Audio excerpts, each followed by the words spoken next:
Welcome to Prague Will Find a Way, our podcast all about progressive rock. My name is Jay Valade. I'm Jonathan Block.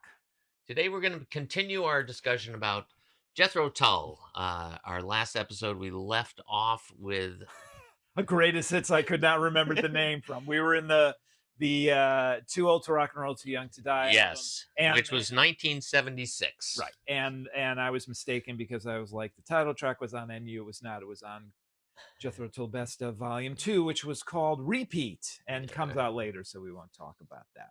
But now we're in kind of a big period where I think a little backdrop needs. So obviously, Ian's always played acoustic guitar and he's played the flute. I mean, Yep. there's always been a folk quality to it. And actually, he was asked a number of times to do an acoustic album because you get these acoustic songs that show up on every album. Even Too Old, Too Young to Rock and Roll, or Too Old to Rock and Roll, Too Young to Die. You get Only Solitaire, which is a completely acoustic song. Yeah.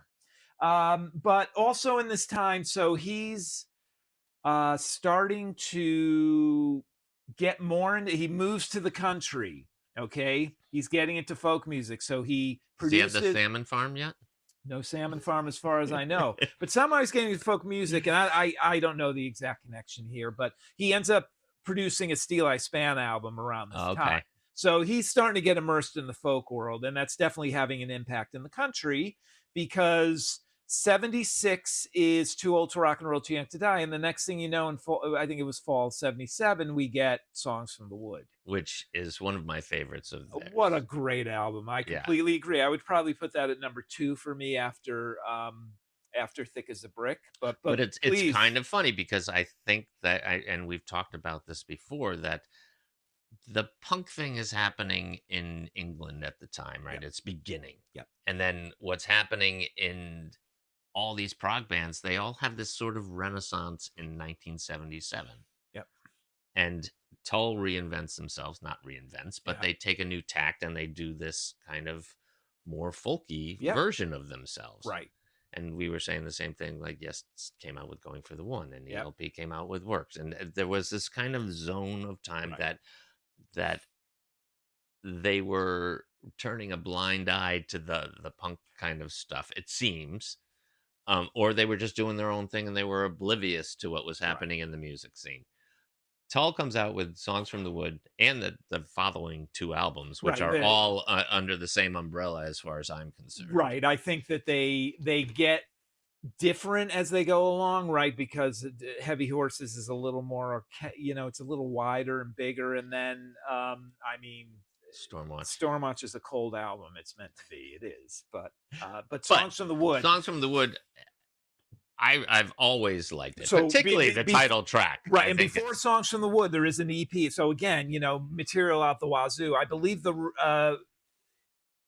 Ring Out Solstice Bells was slightly different, and the version is on the Songs from the Wood deluxe edition. But I believe there was an EP that came out before that with Ring Bells, something about ringing bells and something else. We'd have to look it up. Yeah. And you know what? I will look it up while we're talking because.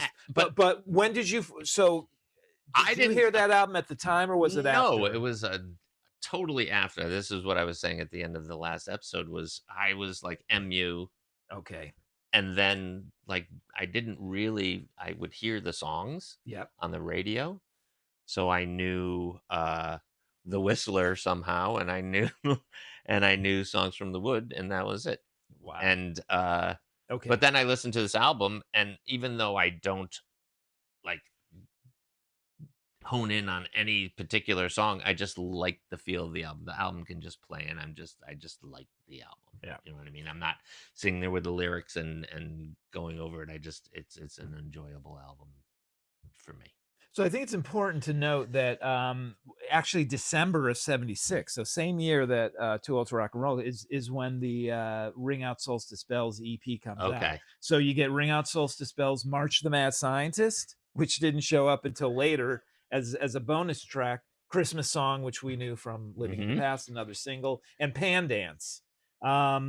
So very kind of different Tull sounds that you're hearing going into that holiday season, and then boom, the next year we're getting Songs from the Wood. Yeah. So just I mean, from the And they're touring this, I'm assuming, right? oh Because that's when yeah. Bursting Out is Well, Bursting Out's the Heavy Horses tour. okay. So, but yes, they're touring, and we do get some material because there's as a B side to a single is a live version of Velvet Green Okay. is out there. Um, and all this stuff that we're talking about, the deluge of Toll stuff, it's all available now. So Yeah. whatever era it was done, it's part of the box. It's You know, it's part of overwhelming that. though. It I is. mean, they have consistently released an Yes. album a year minimal Right.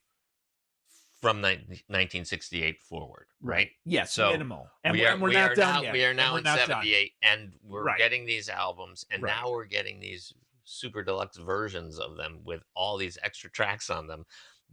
It's just there's so much material. Right. But there's some really, really good I know. material too. But so just another point to show how it's there's no like epiphany hard break between Too Old to Rock and Roll, Too Young to Die and Songs from the Wood. Um it- because we get on the Too Old to Rock and Roll, Too Young to Die deluxe Steven Wilson thing, the first version of, believe it or not, One Brown Mouse that ended up on Heavy Horses. So he's writing stuff like this, obviously, yeah, and it's just sitting and there. it's just sitting there. But the funny thing is they try to do it. They try to do it for that album, then they try to do it for it's been hanging Songs around. from the Wood.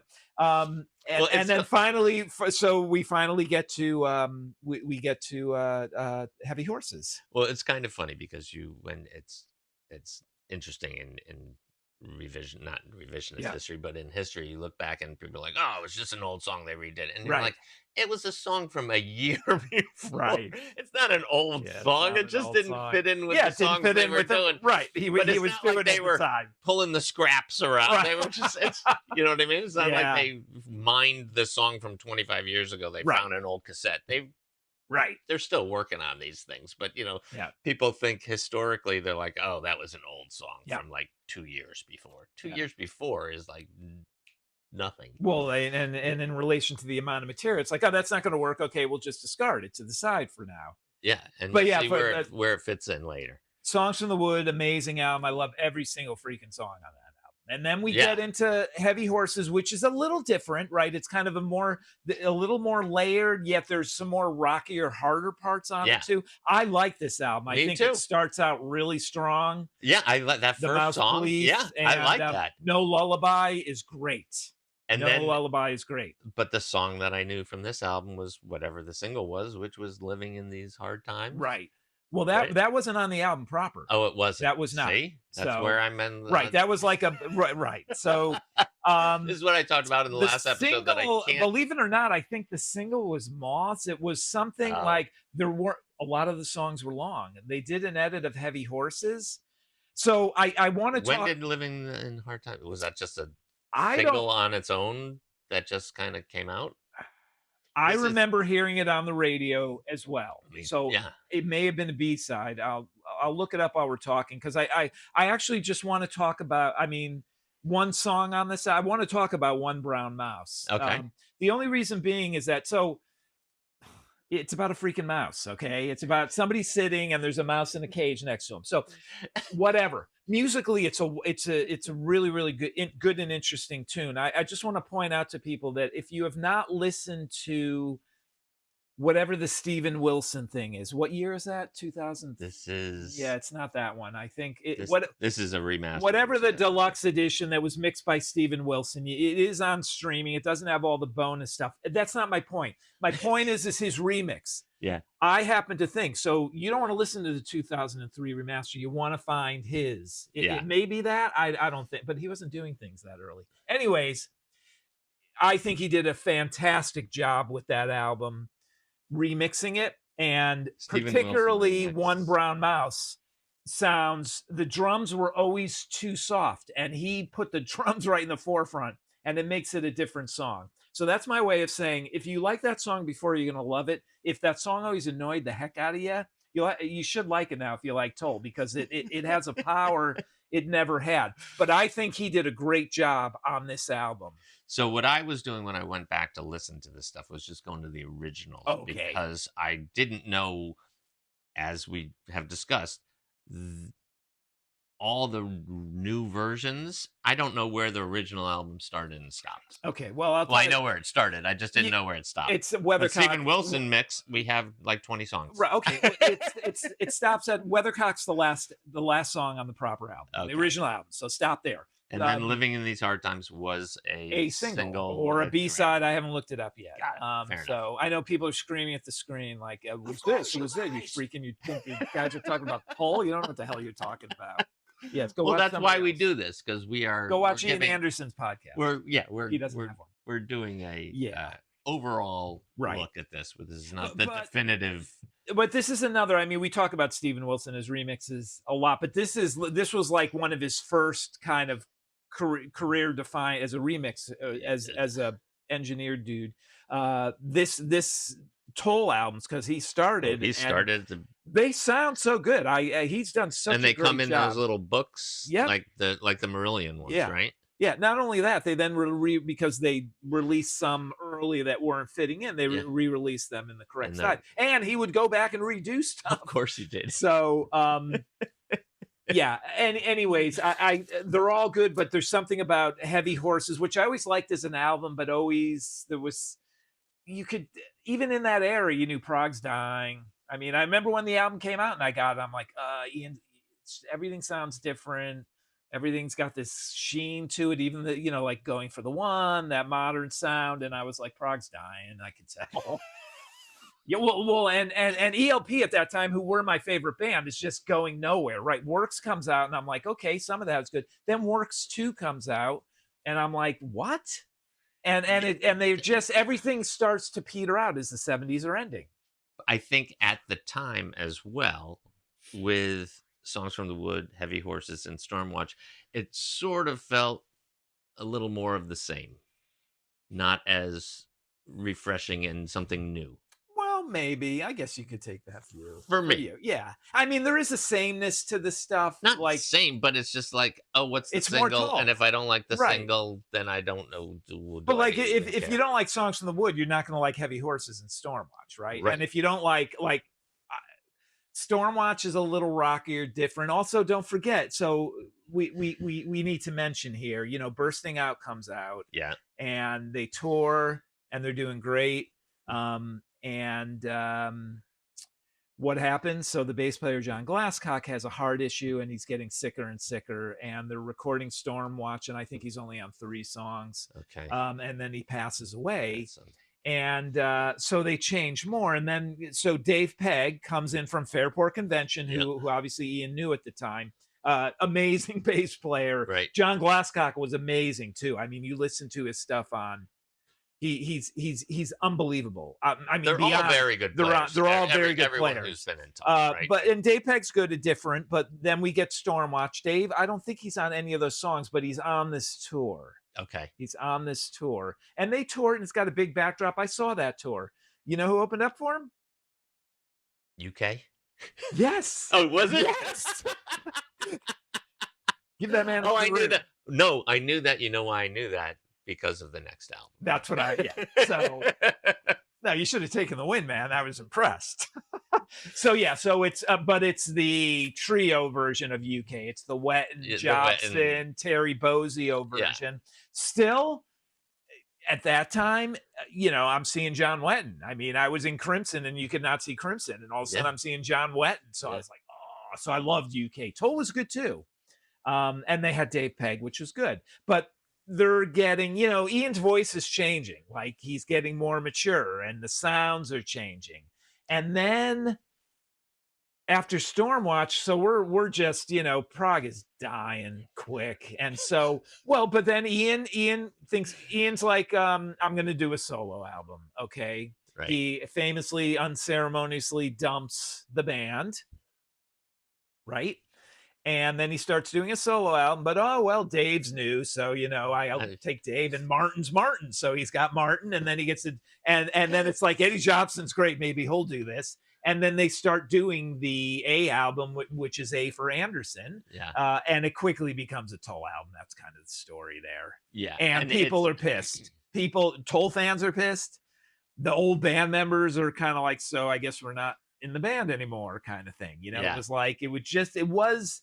I remember when this organic. album came out, there was a lot of, um, I don't know, stuff about this album in the press Yeah. or on the radio or whatever, that it was not well received, like, by the music It industry. it wasn't a strong album. I mean, this is the first Toll album I did not buy. I didn't buy the album because I was like, "What?" And there was one Keep song. in What mind, was the single? Because new wave is happening, go back to the beginning. Crossfire. So which Crossfire, reminds me of the John Wetton Crossfires. that song was the single. So I hear that, I'm like, "Oh, okay." And then I heard Black Sunday, which I was like, okay, Black Sunday better. But all these other songs, I'm like, like I just looked at the titles. I'm like, Batteries Not Included, Working John, Working Joe, which is another song that shows up like 2 or 3 albums before in demos on these bonus things. So I just looked at the titles and I'm like, what the hell's 4WD and all Yeah, this other and stuff? so the musical landscape at this time is punk has happened Yep. or is happening. New wave is just starting up, Right. right? Yeah, 80. We're in 80, right? Yeah, and Yeah. Prague is not on the Yeah. top of anyone's list No. anymore. And Tull is trying to be more futuristic and forward thinking with their album cover, with them in like a spaceship or whatever this is supposed to Well, and think be. about it from our like a sociological perspective of us growing up. So in 80, what do we were 16. 16, 15, 16? We're not going to impress any girls with Jethro Tull's A album. I mean, I'm being serious, right? Like that's not going to impress anybody. And so it was easy to kind of put Toll to be like, I'm not sure, like still love Toll, but I'm like, I don't know what I think of this album, and just kind of listen to other stuff. So until later, I did not listen to this album Yeah. that much. But keep in mind, this is the same time that Drama is coming Oh, out. of course. And I like Drama. yeah. I went and saw that. That was cool.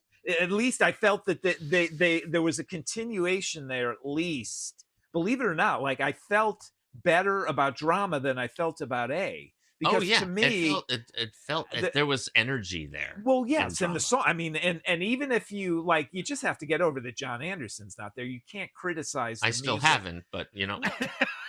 But that's the criticism you can have. You can't have like it's not. I No, can't take mean, anybody seriously that criticizes. You can't criticize the music. Like you no, not at all. maybe even studio, you really can't criticize. Trevor Horn's vocals on that album. No. Okay, so no, anyway, it's a great album. But I heard A, and I'm like, well, I'm like, I've heard 2 or 3 songs, and I'm not sure what I think. And then a lot of these other songs, like the titles are boggling my mind. But it was more of I don't need to hear it. It was kind of I've got other things on my turntable. Okay, well, wait, maybe they'll come back with the next one. Yeah, which was The Broadsword and the Beast, which was a bit of a return to a more classic sound. But to be honest, Falling on Hard Times, that's where the song comes from. You're living in these hard times was a song recorded in the Heavy Horses era that showed up on here first. So that's probably where we heard that first. Yes. Falling on Hard Times is the one that I'm thinking of. Totally. Sorry. Hey, I'm totally into Toll, and I was along for the ride on that one. So there were a number of good songs here, but I got to be honest, by this time, what's this, 82? We're graduating. Yeah. I'm into a lot of other stuff at this time. Crimson's back. So seriously, I do forget this. So Crimson comes back in 81, and that's like, I'm all in on that. I'm going to see him. Like, I'm not paying attention to much other stuff, and I'm serious. Like, ELP's broken up, so I don't give a crap anymore. The Greg Lake stuff I hear, and I'm like, it's not doing anything for me. This stuff is coming out, and I'm like, yeah, it's okay, but like, I got Crimson here making new great music, and that whole totally different. Totally different. That's kind of where my head was getting at with the prog.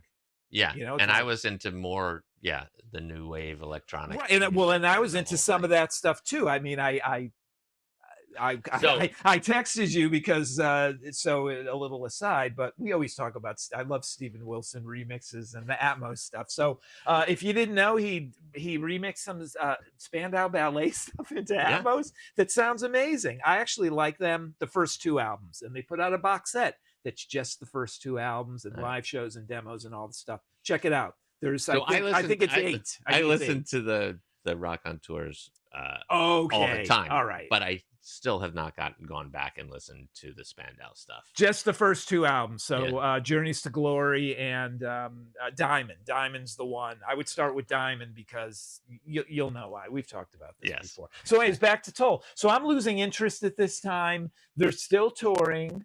They're still playing because I remember for this tour they played New Haven Coliseum, and but I'm like, it just wasn't. I heard, I didn't buy the album, but friends had it, and I listened to it. I was like, oh yeah, it's Tull, but it's more of the same.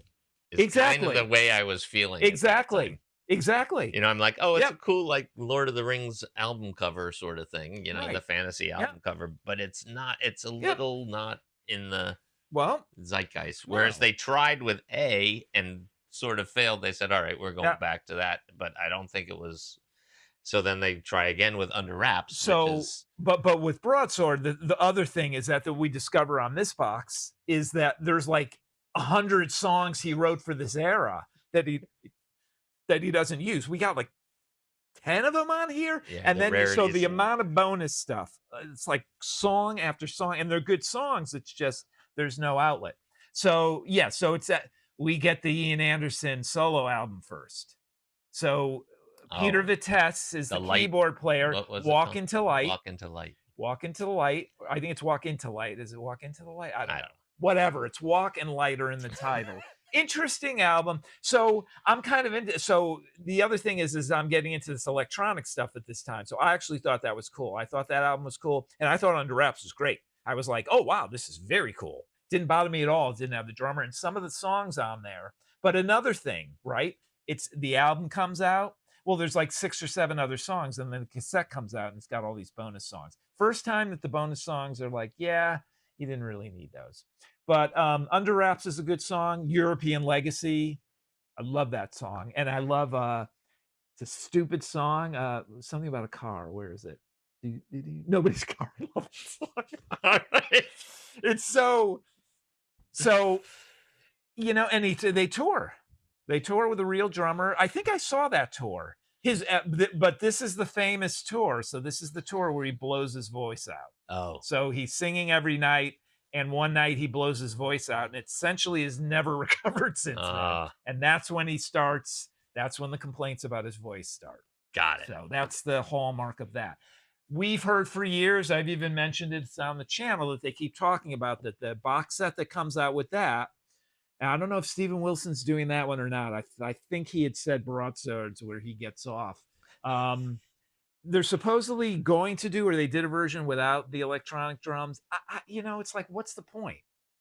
At this time, that's what the album is and was. Yeah. So, well, he played it live. It's the elemental mix. It's the elemental mix. Well, I don't know if we'll ever get that. Having said that, they did do a similar thing for, what was it, Construction of Light, where they wanted to replace they replaced the drum. That actually didn't come out so bad, but Pat went back and was, I think, doing it. So, anyways, so historically, Tull is releasing an album a year. Yeah. We have a break between A and Broadsword, and then we have a break between Broadsword and Under Wraps, and now we have a 3-year break. Correct. So to get to Crest of the Knave. So he's losing, his voice is shot. Yeah. Music industry is completely different. Nobody wants a Tull album every year. Also, don't forget, so Dave Pegg at this time is very, very busy with Fairport. Yeah. So I don't know what that means for Ian, but he's writing songs. I think the salmon farming is happening in this period, and I think that's why you're getting that gap too. So some people are falling away musically. And the musical landscape has changed. They're trying to keep up with Under Wraps and everything, but I think there is such a identity of Tull that you can't adapt it to the 80s. Right. He's right? Yeah, it's not like when Genesis sort of changed, but they did it in this incremental thing that all of a sudden they were a different sounding band by the time We Can't Dance came out or whatever. Yep. Right? But they had hits. That's the thing. So Tull didn't have hits. So they do A. He goes back to kind of more of a classic sound. Broadsword does well, but there's no hit. Under Wraps, more of a modern sound, no hit. So clearly he's going to take stock. But I think the break is mostly due to the fact that he shot his voice out. Don't forget, 84, they're touring. So we're really into 85 now. Yeah. And then we get Crest of an Ape, which I think surprised us all. It did. His voice, like we already knew, his voice was not going to be great. So, and his voice is still good. He's writing around his voice. He's writing around his voice, but that it's still like a classic Tull album. He had them, they're back to their regular sound, but some with there's a bit of electronics in a lot of it. It's got a modern sound, but it's still unmistakably Tull. There is no getting away from it. Right? Great album, Farm on a Freeway. Farm on a Freeway, I think, is Budapest my favorite. is a pretty good tune too. Jumpstart and Steel Monkey. I mean, they're all part of the thing, right? It's not a bad album. And what's the bonus? Mountain Men? Is that the Mountain Man? So I enjoyed that album. I did too. Famously wins the hard rock heavy metal Grammy that year, which I think, it's not their fault that they won it, but it made them kind of like laughing stock. It did make them laughing stock, which is unfortunate because it is a good album, and maybe it should have just been a regular rock album. But well, they, like you said, they didn't have any. It was not, and I mean, to pick a Tull album, that's like it's funny. Good tour though. I saw that tour. They played New Haven Coliseum. What year was this? 84, 87. So famously, so Dave Pegg's obviously still in Fairport and in Tull, and on this tour, Fairport opens for Tull. So Dave Pegg's playing like 3 straight hours. So this is when prog is getting, it's not a resurgence, but it's not as looked down upon. No, because don't forget, we've got, so Rush is very popular at this time. I'm not going to say Marillion's popular, but not yet. But they're no. I mean, they had Kaylee. Yeah. No, Childhood. Misplaced Childhood had come out. Yeah. And they had toured and stuff. Clutching is out. Clutching is out. So they're kind of at as big as they're going to get. But a lot of other people. But at this time, like when did the songs for Planet Earth come out? Oh, was that early 90s or was that late 80s? I don't remember. I don't know. Anyways, it seems to me that's like one of my favorite. Well, but that my point is that even though at the time we're not like, oh, prog's back, in hindsight there was we get like I said, we get this, we get Clutching at Straws, we get good, like people Big Generator. Okay. But people are putting out, I guess, better stuff than they had in other parts of the 80s. Right. You know what I mean? Like somehow they're adapting. Enough had changed. They're adapting enough. But it's still not the mainstream. No. And Crimson, and now Crimson's gone again. Yeah, except the fact that it wins this Grammy and that it gets the press for that in the negative way. Gabriel's popular. Yes. Genesis, like you said. So what's Yes doing in 87, 88? Big Generator. That's right. Oh yeah, because then Union's coming. Yes. On the horizon. ABWH first. So let's be honest. So this is the point where for a lot of people we're not bailing, but Tull's getting further back in our mind. The years between the albums are getting distant. You're losing more members. Now we're getting for the next one, we're getting Martin Alcock from Fairport taking over on keyboards. Okay. Not Rock I saw Island. that tour. Rock Island what is did the you next think? album. That was the only time I've ever seen them. So I saw them. Interesting tour to see. Well, It Bites opened. Oh, okay. So it was It Bites with. So yes, we have It Bites at this time. And our friend Lisa was writing for Music Magazine, so she took me along. I took photos and the whole thing. It was a lot of fun. And it was a Tull show. Yeah. I mean, I can name half the show. Right? I mean. And then they played Aqualung. They played Locomotive Breath. I don't even remember what they played. But I'm just telling you. And they did play a fair amount of that album. I don't know. That was one of the albums I listened. Willie was the lead track. It's that album I never really. I liked Rock Island more than I liked. It was fine. Yeah, and so they go on. Then a couple of years later, we get Catfish Rising, which actually is that is a more return to a classic sound. So there are some classic sounding Tull. Problem is the time it's still got this big cavernous reverb sound everybody was doing then. But if you're gonna listen to one song from that album, listen to White Shadow. Is it White Shadow or I White? don't know. It's kind of White Innocence. I take it back. White Shadow is the Gabriel tune. White Innocence is a classic Toll sounding tune. It's very, very good. I don't even know that album at all. The I Roxy, somehow I skipped it because I got Roots to Branches later. right. No, this was a bit of a return to form for me. They sounded even the Roots to what was it? Rocks in the Road? Is that This Is Not Love, Rocks in the Road, Rocks on the Road. There's some really good songs on here. He was kind of it was a good precursor to Roots and Branches. But like I said, listen to White Innocence. It really is a good Toll. So this is that's 91. Yep. So we had 87 is Crest of a Knave, where we have this renaissance of Jethro Tull, where they're back in the public eye. But Rock Island, it kind of but nobody's putting albums out every year anymore. Slows down. No record company wants to do that. So Catfish Rising, it slows down, and then Roots to Branches comes out in 95. Yes. Right.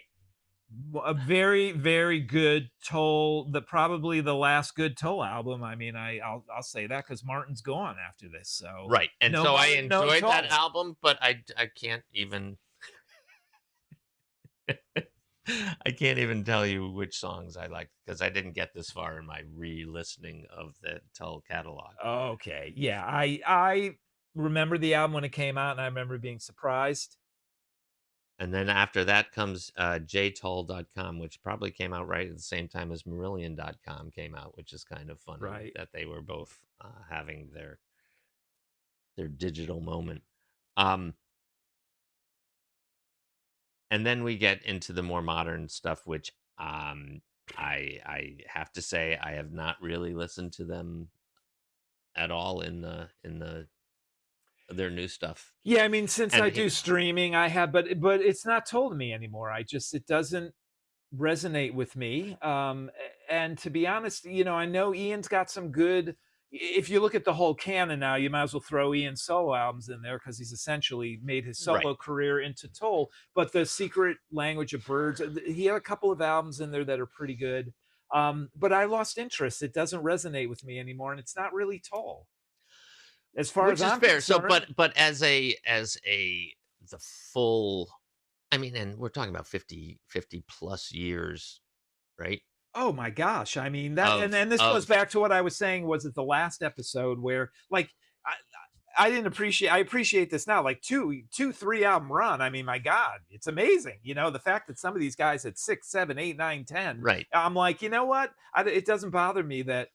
So he's doing it more for the fans and whatever, and himself. Hopefully, and himself. And as a musician, you are compelled to continue to write, and if you write, you want people to hear it. Of course. And if you have that outlet, why not? Because it's so different these days, right? He knows he can go out there. So the other thing, I mean, Ian has always been a very astute businessman. So he knows where he can play and what size and everything. And he knows his limitations. He knows what he can do. And people like seeing it. Yeah. So then there's the other elephant in the room. Why have they not been inducted into the Rock and Roll Hall of Fame, given that we've got the Moody's in, we've got Yes in, we have Rush in, we have all these different bands in, and I get it that are they even showing up on ballots yet? They should have been, because 1968, it's like 25 years is what you're allowed to do, right? But they've never. I don't know why they are not even part of the conversation. If you look at the criteria or take criteria that got other people in, they're way beyond it. I mean, they have there's so many things you could point to, and they're one of those bands that'll get in years and years from now, maybe probably the year Ian Anderson dies or something else. It's kind of a weird thing though, because you can tell this is a whole other episode, I think, but they're moving away from the 70s acts and they're moving into the 80s. I know. So are they going to go back? And are they ever going to get in? Right. And they're not going to get recognized for now. They're going to get recognized for the 70s. See, that's the problem with Crimson. That's why Crimson is never going to get in while Robert Fripp's alive, because he will not allow that. No, he would not be on board with them just inducting the 69 or 74 or an 81 band without the last band. There's no way. He's not going to, I can tell you. once he's gone, I don't think that you can do anything about it. But they're not gonna, because there's been these kind of conflicts already, where why isn't this member in, or why, and a lot of bands just say whatever, but some bands don't. Yeah. Some bands say, no, we don't give a crap if it's not going to be, recognizing all the different lineups. And I have kind of a little respect for them. But Toll definitely, of all the prog bands, I would put Toll in there before Crimson. When you start getting down, and even from the hits, or that's what I mean. Like being in the I don't understand why, because they were, how many bands gigantic. Can you point to one instrument and say, if I think of this, if I think of the flute in music, much less in rock, who are you going to think, right? I talk to the wind. There is a single. That's not what you think of, though, right? It isn't. I'm joking. It's singularity. That's what you think, as opposed to guitar. Well, I can think of a million people, and they're all valid. But so I'm with you. It's kind of a weird thing. But I'll be honest, though, I was always, not that anyone cares about this, but I was always like, for me, the glaring omission from the Rock and Roll Hall of Fame was always Todd Rundgren. So once he got in, I was like, I don't care anymore. Like, I don't even care if Crimson ever gets. To me, that was like even more so than Toll. It's like, that makes zero sense to me that he didn't get in years ago. Yeah. But whatever. Toll will get in at some point, but they certainly deserve to be in there now. They should get in next year. I didn't think about the point that you make, which is a great one. It's like, they're moving on now. How long are they going to go back? Are they going to give him one of these dumbass Impact things? It's just people's personal stuff. Anyways, whatever. Having said that, it doesn't. I don't. It doesn't. I don't think some people care. I'm just talking about it from a cultural. And would I like to see Toll? Would I like to see Crimson? Yeah, I would love to see it. I think they should. Jethro Tull is more of a household name than King Crimson is. Totally. That's why I said like a Toll. Like Toll should be on next year's ballot and get in. Like, if I think of the bands, and no, that's why I was asking you, because you seem. You've gone to the shows, but have they ever been on a ballot? I don't think they have. So anyways, we're going on and on about this. So, but that's why you're here, right? You can go to other prog podcasts to get real facts. About the entire prog universe, and not our little slice of it, What was that thing they say? Word clouds. If we had a word cloud, I could tell you the two top words would be yes and Marillion, right? Anyways. Out of my mouth. King Crimson, ELP out of yours. All right. So that's Jethro Tull. Yeah, certainly. The impact was great. They were the 70s. They own the 70s. They were just many great constantly albums. There and constantly putting out product. And even if they're not your favorite band, it's like you got to be impressed. Like the run of album after album after album. Right? It's like I said, two or three. There's like 5 or 6. Even if you go from Benefit to Songs from the Wood, it's like a ton of albums. So anyways, great band. Check them out. All right. Prog will find a way. If you want it to.